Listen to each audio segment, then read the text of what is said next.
And go. Okay. Hi, my name is Trisha Lynch, and I'm going to talk about the death of my car. Okay, so sophomore year, I got my first car, but I wasn't just given this car. I kind of plotted to get my car because my dad always said he would never just give me or my siblings a car for no reason. We'd have to have a reason we needed it, like a job or etc. So I came up with a brilliant plan. I went to high school and sought permission to leave after a couple of hours to go to local community college to take some courses there, which would require a car to get there. So my dad bought me a 2006 Honda Civic Coupe, and it was beautiful, and I loved it. And it was silver, and I drove it everywhere, and I seriously did not believe he actually bought it for me at first. That was my beautiful car.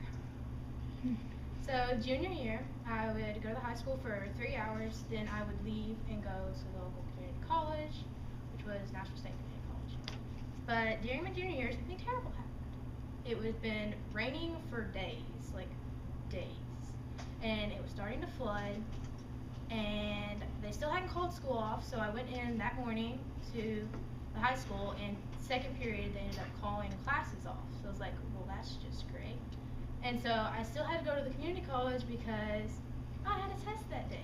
And that particular teacher had a very strict policy about tests that you could not miss them because she would not let you make them up.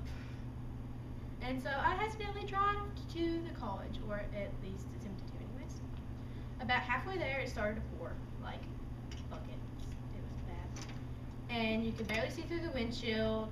And so I was just like, okay, I gotta get there, so just drive really, really slow. So this was a completely straight road, like no curves. And the speed limit was 45, and I was going 30. And it happened almost instantaneously. My car slid over to the side, a huge pop, and I was on the sidewalk, and then a giant boom as I hit a pole, and all my airbags deployed. It smushed it. Bad. So I don't really remember much about the accident, other than it took me forever and a day to get out of my car because it bowed the frame of the vehicle.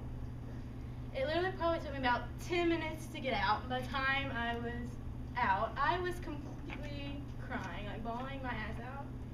So it was a very horrible experience. And then this had been the first wreck I'd ever been in, so I was like, what do I do? So I'm like sitting there trying to call my mom, and it was horrible, and it took me 20 minutes to get a hold of my mom because she was at work and she was just not answering her phone.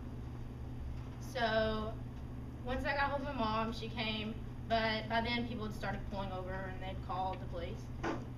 Once actually the ambulance showed up first, and they ended up taking my blood pressure and checking my knee because it was turning some really weird colors, which they said was just bruised. But they took my blood pressure, and mind you, it was still pouring down, like bad.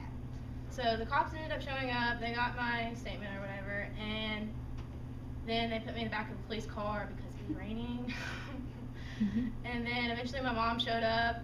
So basically, moral of the story, if it looks like it's too crappy to go, don't, because you click that, and again, I hit the pole, and it was dangling over into some dude's house, almost. So I took the pole down, and there was a lot of bushes I took down, and a fence that was behind the pole, which the pole knocked down, and my car and my tests were all gone and destroyed. So, yeah, that's it. Thank you.